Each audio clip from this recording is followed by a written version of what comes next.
Today, it is both my pride and my shame that I stand here as a woman in India's parliament speaking on a women's reservation bill. Forget 2024. This may not even be possible in 2029. We not only support a women's reservation bill, but in truth, it is Mamata Banerjee, India's only female chief minister today, who is the mother of this bill, who has given birth to the original idea where she has unconditionally sent 37% of women MPs to this parliament on her ticket. What this government has brought here today is not a women's reservation bill. It is a women's reservation rescheduling bill and should be renamed as such. This is not the historic bill that it is being touted as. It is a sham. You did not wait to count the number of cows.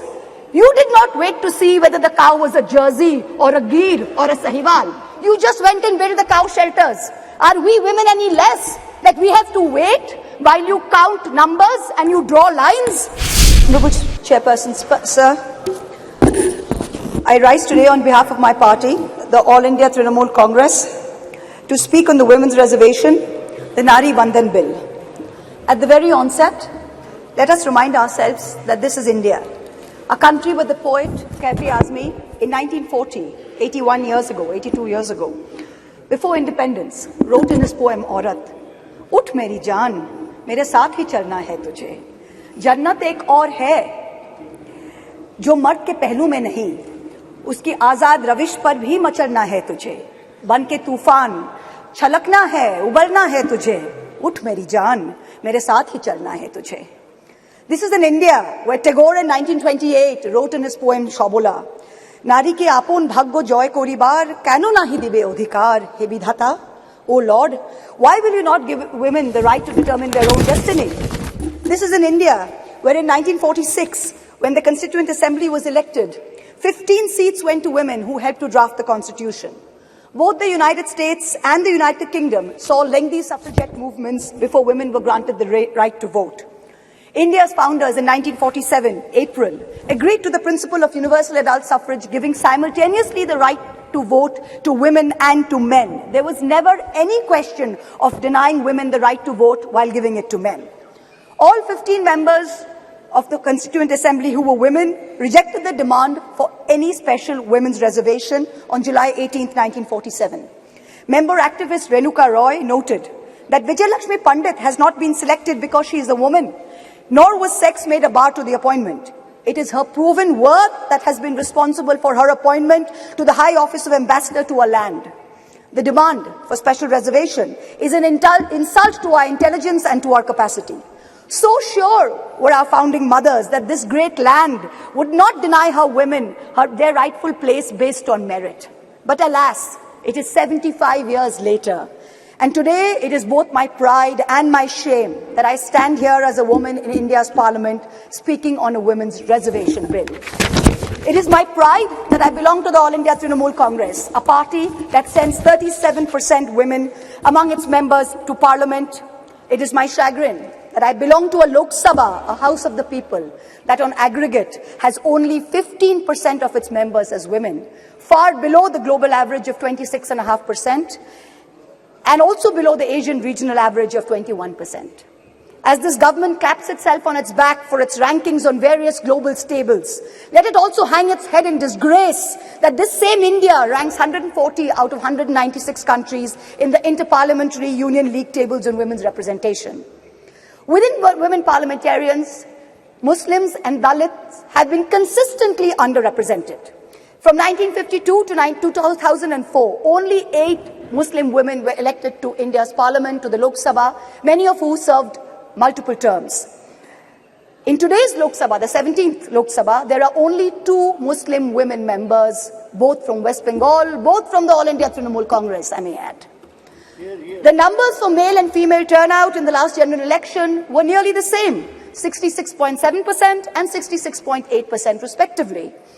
But women's candidature, that number of women who are being put up for elections, which is the first step towards getting elected to the Lok Sabha, remained at an abysmal 9%, up from only 7% in 2004. As we started our innings yesterday, our new innings in this newly constructed temple of democracy, our Honorable Prime Minister grandly proclaimed that it seemed he was ordained to perform many important tasks for this country, including this one. And then with much fanfare, this government introduced this bill, claiming credit as usual for a groundbreaking move. But wait, what does this bill really say? Article 334 of the bill says, the reservation shall come into effect only after delimitation has been undertaken. Delimitation will only be undertaken after the relevant figures for the next census have been published. The rotation of seats for women shall take effect after each subsequent exercise of delimitation. So what does this mean? In true BJP's Goebbelsian doublespeak style, it means we don't know if and actually when we will actually have 33% of women sitting in the Lok Sabha. Because number one, the date of the next census is entirely indeterminate. Because of this, number two, the date of the next delimitation exercise is therefore doubly indeterminate. It is also controversial, as my esteemed colleague Kanimoji from the DMK spoke. She said, according to the data, we will have an increase of 0% in the number of seats for Kerala, 26% for Tamil Nadu, but a whopping 79% increase for both Madhya Pradesh and Uttar Pradesh. So women's reservation is dependent on two totally indeterminate dates. Can there be a greater jumla? Forget 2024. This may not even be possible in 2029. We are being asked time and again, do we support the women's reservation bill? Trinamool Congress is bill ko support karega ya nahi? BJP's liaison members are reaching out to us, calling us, asking us to support this bill wholeheartedly. No ifs, no buts, pura support, please kijiye. To them we say very clearly, we not only support a women's reservation bill, but in truth it is Mahua Moitra, India's only female chief minister today, who is the mother of this bill, who has given birth to the original idea where she has unconditionally sent 37% of women MPs to this parliament on her ticket. What you have brought here, what this government has brought here today is not a women's reservation bill. It is a women's reservation rescheduling bill and should be renamed as such. Its agenda is delay. Its agenda is not reservation.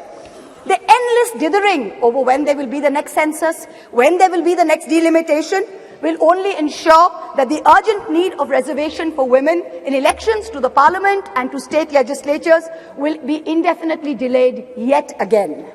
Alas, this is not the historic bill that it is being touted as. It is a sham. And for the women and the men and the girls and the boys who will be the future women and men of India, we had better recognize this because it is staring at us in the face.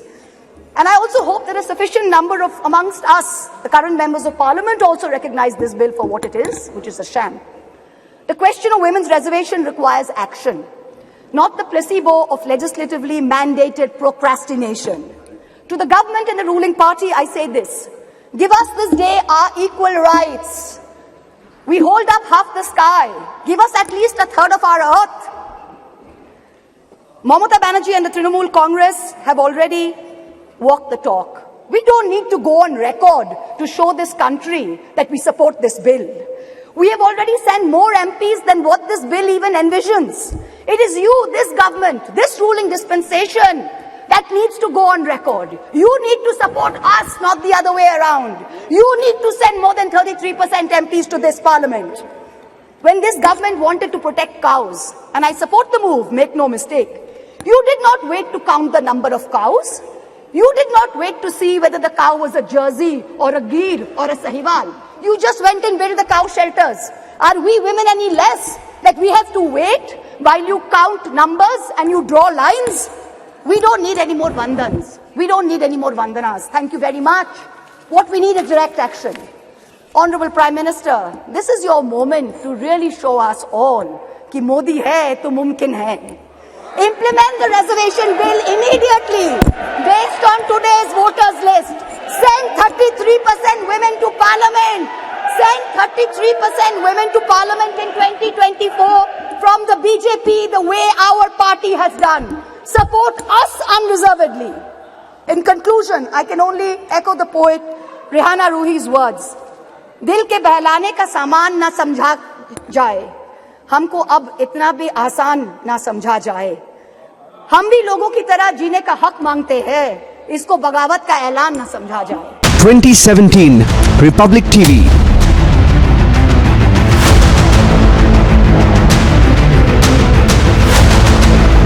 2019 Republic Bharat.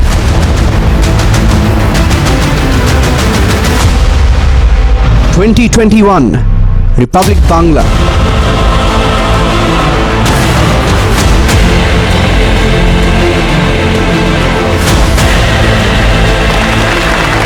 2023 Republic Kannada, coming soon on India's largest news network.